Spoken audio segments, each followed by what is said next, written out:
Olá, tudo bem, turminha?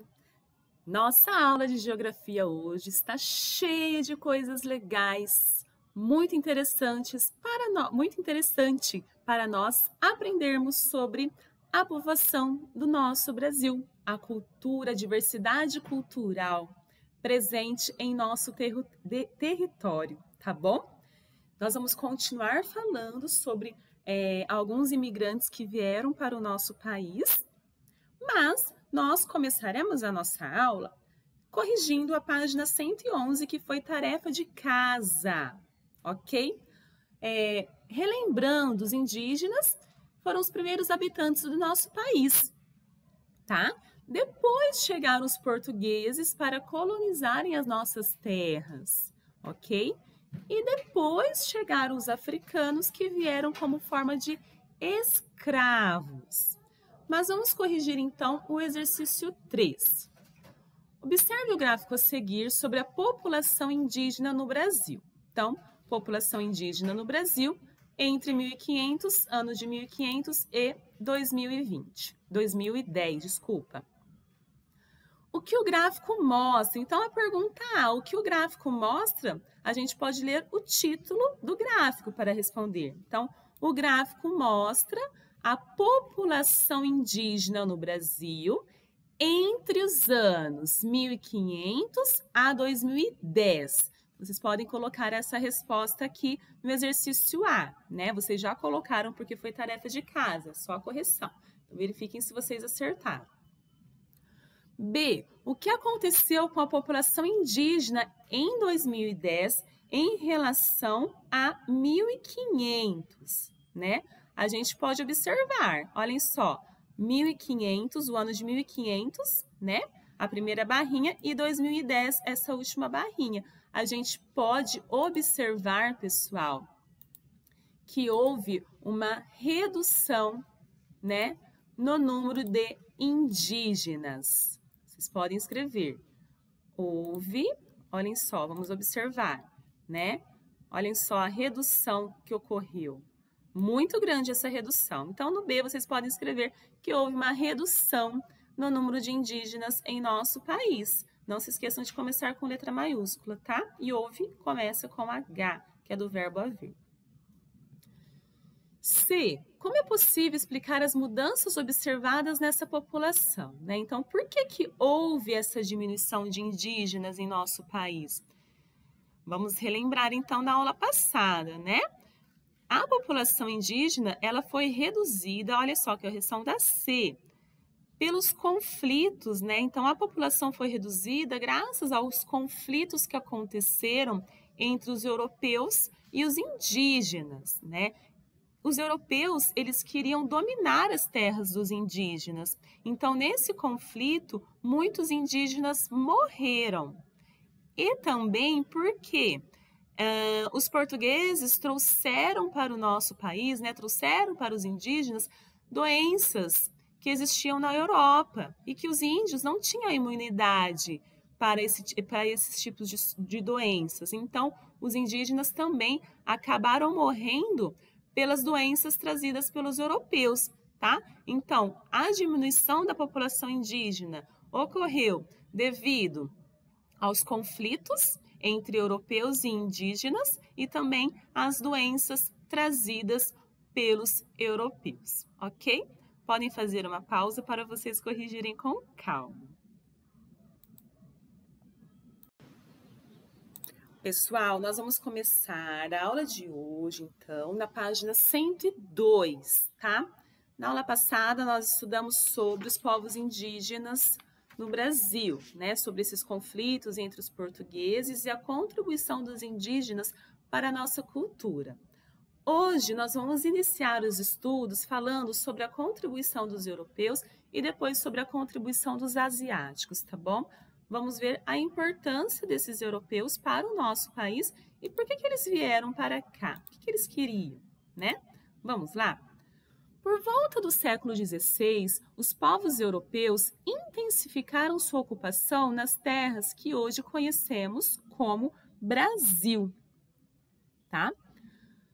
Nesse período, chegaram principalmente os portugueses e a principal herança deixada por eles foi o nosso idioma oficial, a língua portuguesa, né? Então, a gente tem esse idioma graças, né, à chegada e o domínio dos portugueses em nossa terra, tá bom? Então, assim, dentre todos os grupos de europeus que migraram para o Brasil, os que foram em maior quantidade foram os portugueses e os italianos, tá bom? Segundo parágrafo. O número de europeus que se destacou às terras brasileiras nesse período foi, no entanto, muito inferior ao número de africanos trazidos na condição de escravizados. Até 1850, o número estimado de desembarques era de 500 mil europeus.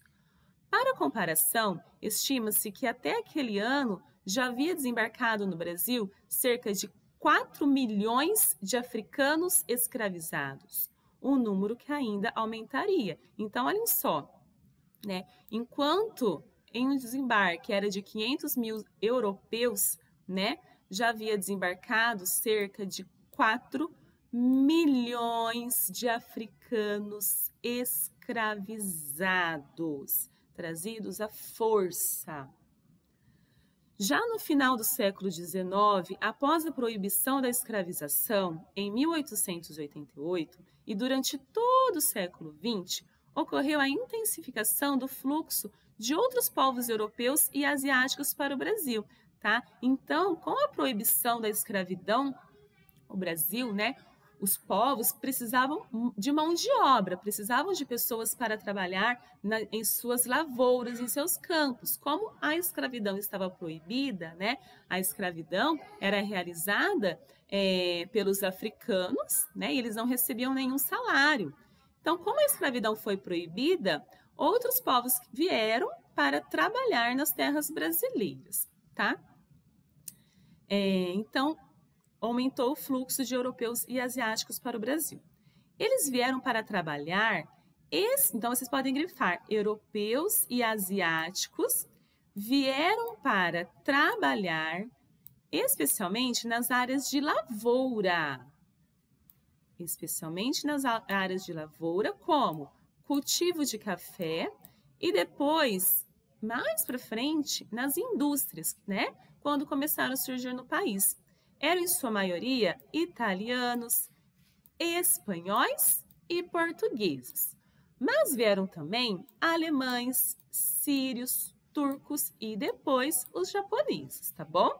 Olhem só, família de imigrantes italianos com todos os seus pertences chegando ao Brasil no ano de 1910. Então, todos esses imigrantes, eles vieram para o nosso país para buscar emprego, para buscar melhores condições de vida que naquela época não estava tendo, né, para essa camada mais inferior, para essa camada mais pobre da população. Então, eles vieram para o Brasil para conseguir um melhor emprego, tá bom? Para ter uma melhor condição de vida. Além de seus pertences, os europeus que aqui chegaram trouxeram seus costumes, vamos grifar que isso é muito importante. Europeus trouxeram seus costumes, tradições e modo de vida, né? Eles trouxeram a sua cultura. Essas contribuições culturais podem ser observadas ainda nos dias de hoje. Em São Paulo, por exemplo, ocorrem festas italianas em diferentes bairros, com muita comida, dança e músicas típicas da Itália. Atualmente, essas festas atraem grande número de pessoas de diferentes origens e não somente os descendentes de italianos, tá? Aqui a gente tem uma atividade chamada Italianos na porção sul do Brasil. A região do sul do Brasil recebeu muitos imigrantes entre os séculos 19 e 20, com destaque para os italianos, que contribuíram para ampliar, vamos grifar, italianos, contribuíram para ampliar a diversidade e a mistura entre diferentes povos, enriquecendo ainda mais a cultura brasileira, né? Então, nossas terras eram formadas pelos indígenas, depois chegaram os portugueses, Os portugueses trouxeram os africanos para trabalhar de forma escravizada em nosso país. Com a proibição da escravidão, né, vieram europeus e asiáticos para trabalhar em nosso país, para buscar melhores condições de vida. Então, foi misturando, né, a população brasileira. Entre os anos de 1885 e 1894, estima-se que 8.941 italianos chegaram ao estado de Santa Catarina. Grifem essa informação que a gente vai precisar no exercício, tá? Para trabalhar principalmente nos cultivos. Com o mesmo objetivo, entre os anos de 1882 e 1914, olhem só, se vocês acham esse número grande para ler, contem 3 ordens e põe um pontinho, olha. 1, 2, 3, põe um pontinho. Vai ficar 154.682, tá bom? Italianos, então vamos grifar. 154.682 italianos entraram no estado de Rio Grande do Sul. Entre eles, havia aqueles que vinham diretamente da Itália e outros que já viviam em outros estados brasileiros, mas se deslocaram em busca de melhores condições de trabalho e de vida. Preencha as lacunas com as informações que você leu no texto. Então, olhem só. Mapa do estado. Aqui a gente tem Santa Catarina. Qual que foi o número de italianos que entraram no estado de Santa Catarina? Vamos olhar no texto? Olhem aqui. 8.941. Então, esse número 8.941, vocês vão colocar aqui, tá bom? 8.941.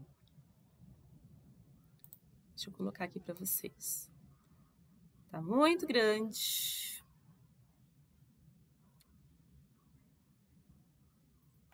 Peraí, pessoal, meus amores. Deixa eu só arrumar o tamanho aqui. Então, aqui, né, entraram 8.941 italianos, né, no estado de Santa Catarina. E no estado do Rio Grande do Sul, quantos italianos entraram, né? Olhem só, 154.682, ok? Que a gente vai escrever aqui embaixo. Vamos lá? 154.682 italianos que entraram no estado do Rio Grande do Sul. Certinho?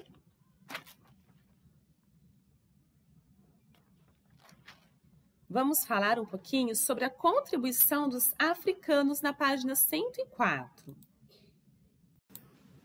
Contribuição dos africanos, pessoal, retomem o marca-texto de vocês, por gentileza. Diferentes povos africanos foram trazidos à força para o Brasil, podem grifar essa informação, tá? Pelos europeus, e aqui foram escravizados entre os séculos XV e XIX. Esse comércio de escravizados tornou-se lucrativo, sendo realizadas mais de 9.000 viagens entre o continente africano e o Brasil. É muita coisa, né, gente? Muita exploração. Como resultado, cerca de 5 milhões de africanos desembarcaram nestas terras. Essas pessoas vinham de diferentes partes da África e tinham como destino, em grande parte, vamos grifar, as lavouras de cana-de-açúcar e café e o trabalho nos engenhos, além da extração de ouro e metais preciosos. Então, esses eram os trabalhos dos africanos escravizados. Os escravizados também realizavam os mais diferentes tipos de trabalho nas residências de seus donos e nas cidades que surgiam. Então, além de trabalharem nas lavouras de cana-de-açúcar e de café, trabalharem nos engenhos, né? Na extração de ouro e metais preciosos, havia também o trabalho, né? Diferentes tipos de trabalho nas residências de seus donos e nas cidades que iam surgindo à medida do tempo.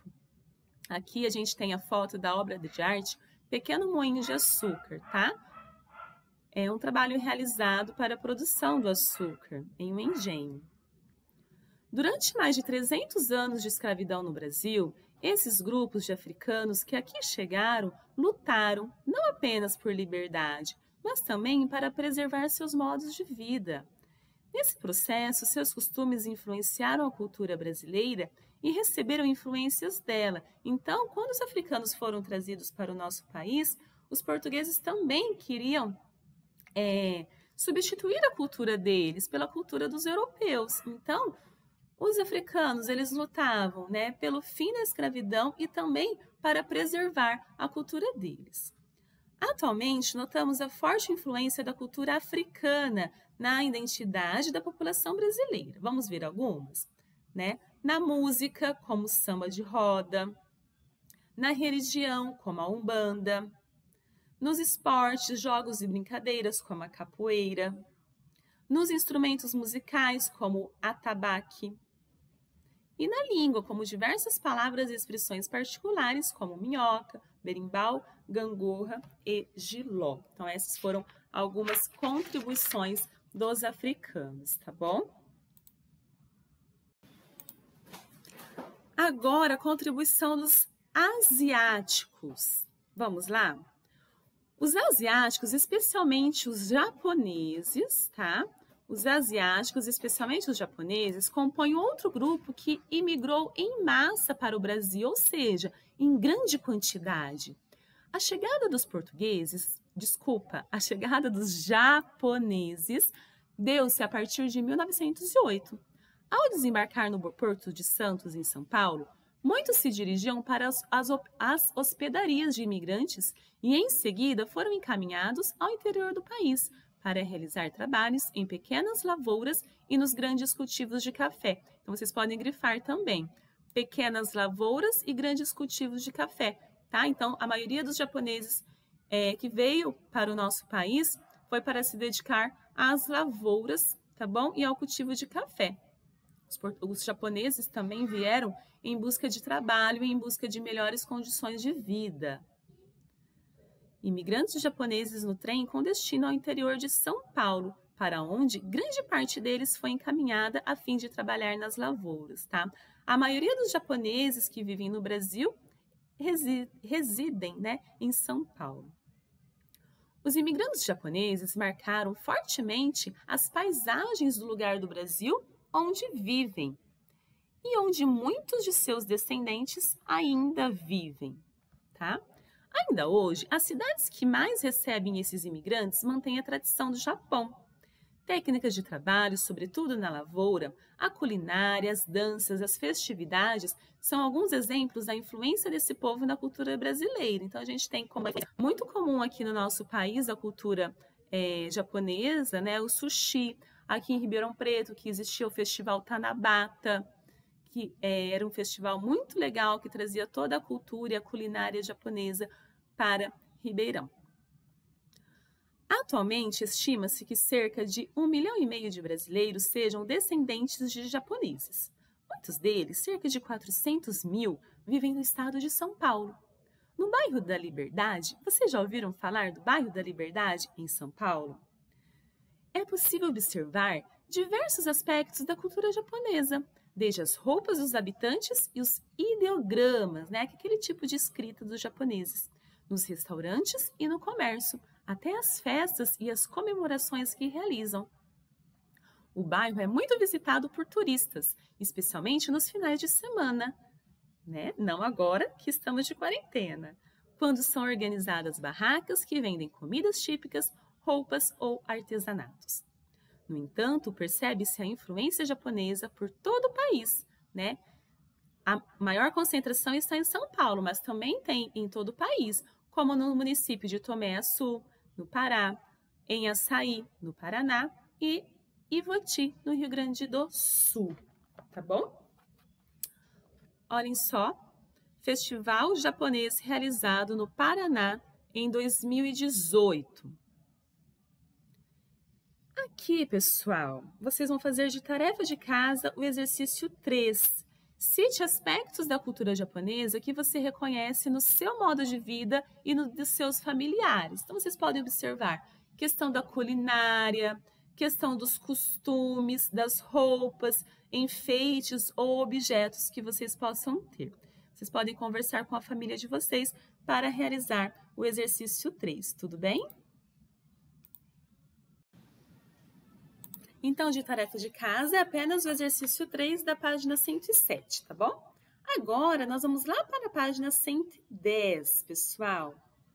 Depois, na próxima aula, a gente vai ver esses conteúdos, tá? Para não ficar muito cansativo, vamos fazer um pouquinho de exercício.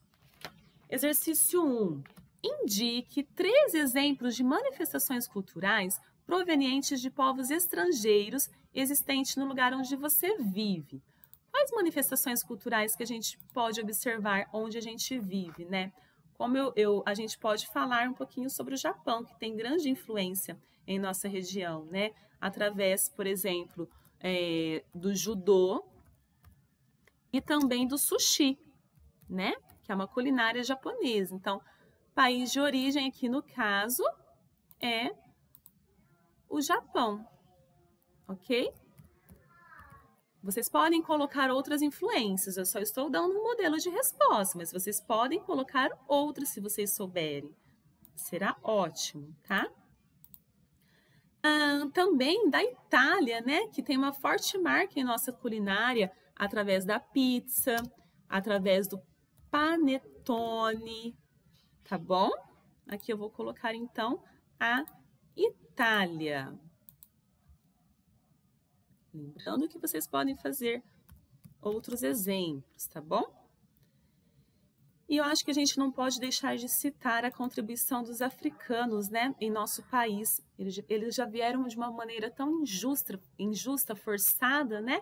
Vamos lembrar um pouquinho deles. Eu vou colocar aqui, ó, a capoeira, ok? País de origem, né?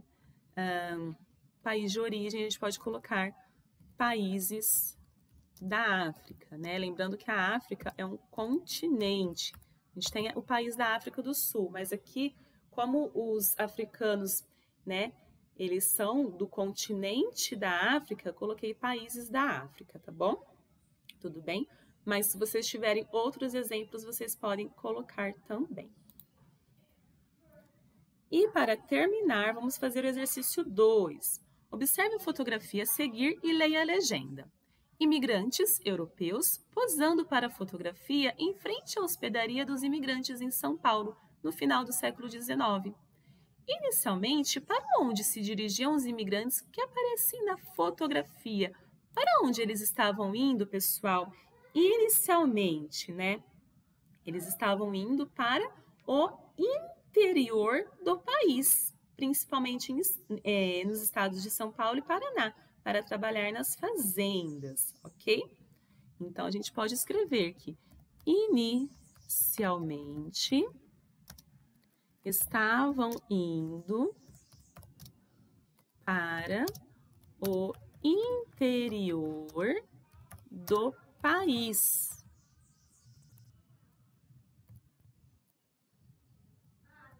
Certo?